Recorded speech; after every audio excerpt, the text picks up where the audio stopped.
అయేషా మేరా తల్లి Shamshad Begum hot comment చేశారు. CBI కోర్టుకు ఇచ్చిన రిపోర్టు తమకు ఇవ్వాలన్నారు. సిబిఐ రిపోర్టు కాపీ ఇవ్వకుండా అభ్యంతరాలు చెప్పమంటే ఎలా చెప్తామన్నారు. సిబిఐ దర్యాప్తు సంస్థ ప్రజలకు జవాబుదారీగా ఉండాలన్నారు. సిబిఐ కూడా తమ బిడ్డకు న్యాయం చేయలేకపోతుందన్నారు. తమ పాప శరీర భాగాలు తీసుకెళ్లి ఇప్పటికీ తిరిగి ఇవ్వలేదన్నారు. పోలీసులు ఏ విధంగా వ్యవహరించారో సిబిఐ కూడా అదేగా వ్యవహరిస్తుందన్నారు. సిబిఐ నివేదిక తమకు ఇస్తే చదువుకున్న తర్వాతే అభ్యంతరాలు చెప్తామని స్పష్టం చేశారు. ఈ విషయంలో సీఎం చంద్రబాబు జోక్యం చేసుకోవాలని అయేషా మేరా తల్లి షంషాద్ బేగం కోరారు.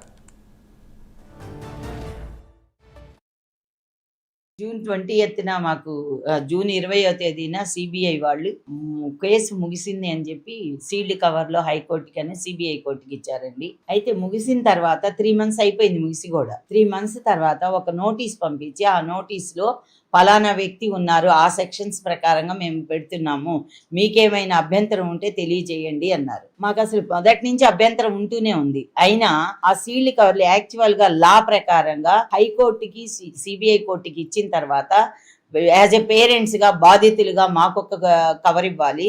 అలాగే సీఎం గారికి, స్టేట్ గవర్నమెంట్ సీఎంకి, అలాగే హోమ్ మినిస్టర్కి, డీజీపీకి కూడా, తర్వాత సెంట్రల్ గవర్నమెంట్ కూడా కవర్ ఇవ్వాల్సి ఉంటుంది సీల్డ్ కవర్స్. మరి మాకేం ఇవ్వకుండా 3 months తర్వాత ఫలానా వ్యక్తిని పెడుతున్నా, మీకు అభ్యంతరం ఉందా అని అడుగుతారు. అసలు దానికి అర్థమేముందా అండి? లా ప్రకారంగా సుప్రీంకోర్టు కొన్ని అమెండ్మెంట్స్ చేసింది.